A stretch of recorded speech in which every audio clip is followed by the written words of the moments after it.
আজকে আমার মানিকগঞ্জ আসার 4 নম্বর দিন। আর আজকে আমি যাচ্ছি পাকুটিয়া জমিদার বাড়ি। আর আরেকটা জায়গা যাওয়ার প্ল্যান আছে, ওই জায়গাটার নাম ভুলে গেছি আপাতত। তো গেলে দেখতে পারবেন জমিদার বাড়ি নিয়ে আজকে আমার 4 নম্বর দিনের পথ চলা। আশা করি আপনারা এনজয় করবেন আর আমিও এনজয় করবো ইনশাল্লাহ। তো এখন হচ্ছে পাকুটিয়া জমিদার বাড়ির দিকে যাওয়া যাবে।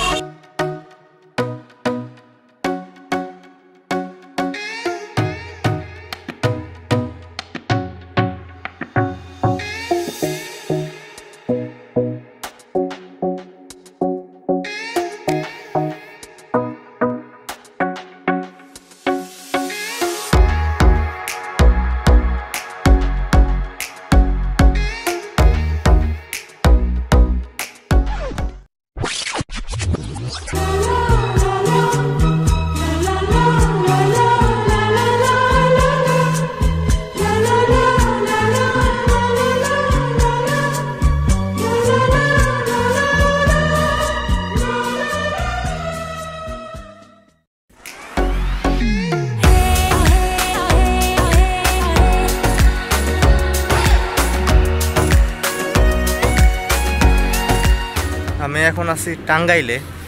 টাঙ্গাইল বলতে একদম টাঙ্গাইলের ভিতরে না, মানে ওই সাইডটা হচ্ছে মানিকগঞ্জ আর এই সাইডটা পড়ছে টাঙ্গাইলের ভিতরে। আর এটা হচ্ছে পাকুটিয়া জমিদার বাড়ি। আর পাকুটিয়া জমিদার বাড়িটা এখন পাকুটিয়া BCRG কলেজ করে দিয়েছে। এখানে 3টা বিল্ডিং আছে আর হয়তো ওই পাশে 2টা বিল্ডিং আছে। এর মধ্যে এটা হচ্ছে ডিগ্রি কলেজ করে দিয়েছে আপাতত। আর এই বাড়িটি 19 শতকে রামকৃষ্ণ নামে একজন তৈরি করেছিলেন। ওইটা হচ্ছে ফার্স্ট, এটা সেকেন্ড, আর পিছনে একটা আছে ওটা থার্ড। আর এটা এখন পাকুটিয়া স্বাস্থ্য কেন্দ্র করে দিছে। লুক, এরকম বাড়ি যদি আমার একটা থাকতো পুরাই চাক্কাস।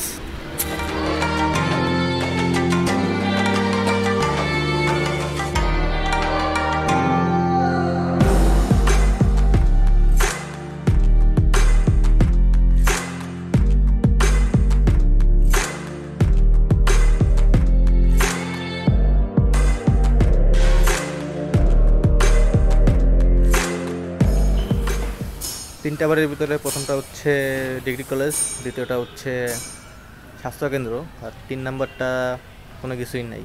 আর যে কারণে এটা পুরো দহরাফা অবস্থা, কোনো সংস্করণ নাই, কোনো কিছুই নাই। একটু দেখেন,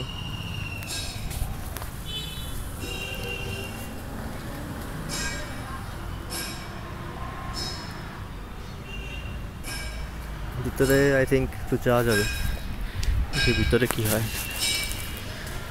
ওখানে আবার লোকজন বসবাস করে, এই জন্যই অবস্থা। এই যে জামা কাপড় দেখা যাইতেছে, এই জন্য হুন্ডাও আছে একটা। ও নাইস।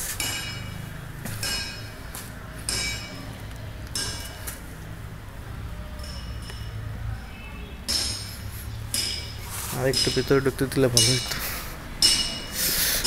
এই হলো অবস্থা। যদি সংস্করণ করা যেত আই থিঙ্ক 3টারেই খুব ভালোভাবে রাখা যেত।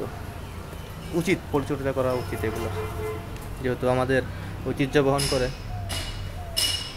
সো এখন একটু রেস্ট নেই, চাটা খাবো ভাই, অনেক টায়ার্ড লাগতেছে। দেন দেখি কই যাওয়া যায়।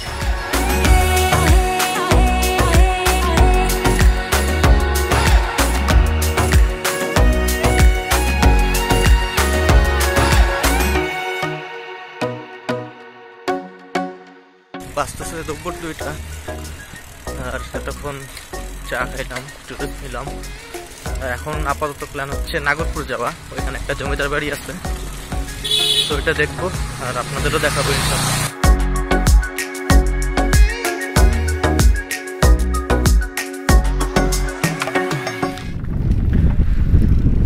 এদিকে এখনো দেখি গাধার গাড়ি চলে। এর আগে অনেকবার দেখছি, বাট ক্যাপচার করার কোনো সুযোগ পাইনি।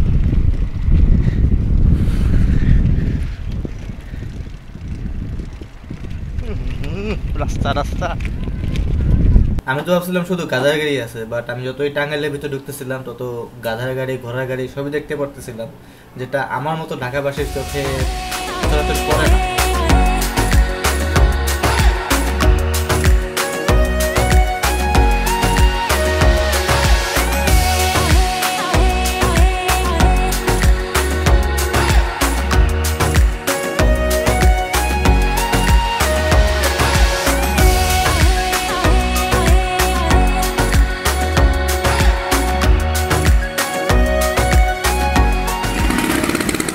এটা হইতেছে নাগরপুর জমিদার বাড়ি, বাট আফসোসের বিষয় হচ্ছে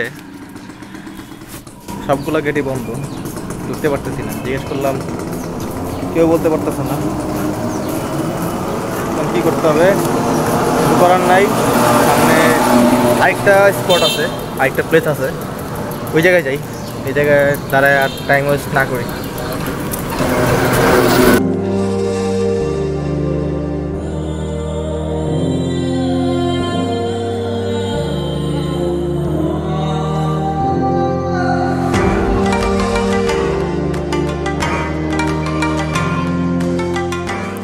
যে ক্লিপটা দেখলেন এটার নাম হচ্ছে উপেন্দ্র সরোবর। আর সরোবর হচ্ছে একটা ইংরেজি শব্দ যার বাংলা অর্থ হচ্ছে হ্রদ। এটা হচ্ছে একটা হ্রদ। এটা নাগরপুর রাজবাড়ির রাজা যজুনাথ চৌধুরী খনন করছিল এই এলাকার মানুষের পানির যে চাহিদাটা সেটা মেটাবার জন্য। অনেক তো হইলো ঘোরাফেরা, এবার পর্ব হচ্ছে বাড়ি ফেরা। পাশের এই দোকান থেকে হালকা নাস্তা করে নিলাম, নাস্তা করতে পারি নাই বা লাঞ্চ করতে পারি নাই, তাই একটু হালকা পাতলা নাস্তা করে এখন হচ্ছে বাড়ির উদ্দেশ্যে আবার রওনা দিচ্ছি।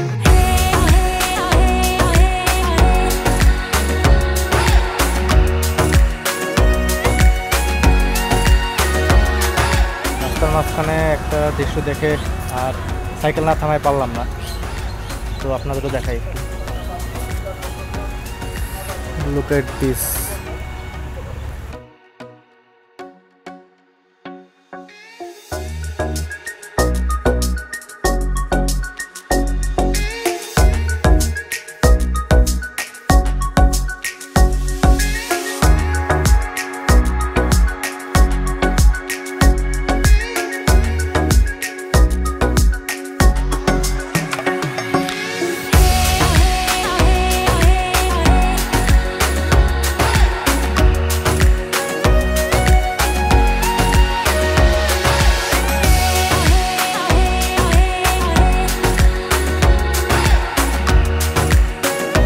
এগুলো ছিল আমার মানিকগঞ্জের 4 নম্বরতম দিনের কাহিনী। আর এরপরের দিন আমাকে ঢাকা ব্যাক করতে হয়েছে।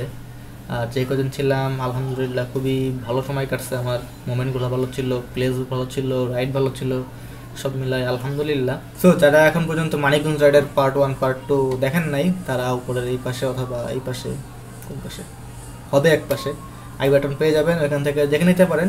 আর যারা নতুন আছেন অবশ্যই সাবস্ক্রাইব করে যাবেন, ভালো লাগলে লাইক করেন, আর বেশি ভালো লাগলে শেয়ার করতে পারেন। So no more today, see you জনগণ in next video. Until then keep happy, be happy, আল্লাহ হাফেজ।